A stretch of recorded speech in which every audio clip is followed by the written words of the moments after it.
আজি মই বনাবলৈ গৈ আছোঁ কেঁচা আমৰ চচ। তো প্ৰথমতে আমখিনি লৈ ল'লোঁ, লৈ মেলি ধুনীয়াকৈ ধুই কাটি ল'লোঁ আৰু কাটি এয়া এতিয়া সৰু সৰুকৈ পিচ কৰি ল'ব লাগিব। এয়া মই সৰু সৰুকৈ পিচ কৰি ল'লোঁ, লৈ মেলি এতিয়া মই কেৰাহীত বহাই দিছোঁ এইখিনি সিজিবৰ কাৰণে।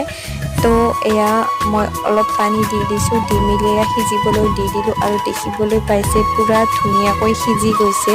তো এতিয়া মই গেছ অফ কৰি এইখিনি চেকেনিৰে চেকি ল'ম আৰু দেখিছেনে এয়া পূৰা কি মিহি হৈ গৈছে। আৰু এতিয়া এইখিনি কেৰাহীত বহাই দিলোঁ, অলপ গোটা হৈছিল তো ইয়াত অকণমান পানী দি দিছোঁ আৰু উতলিব দিছোঁ। দি লাষ্টত দি দিছোঁ গুড়খিনি দি মেলি অলপ লৰাই থাকিব।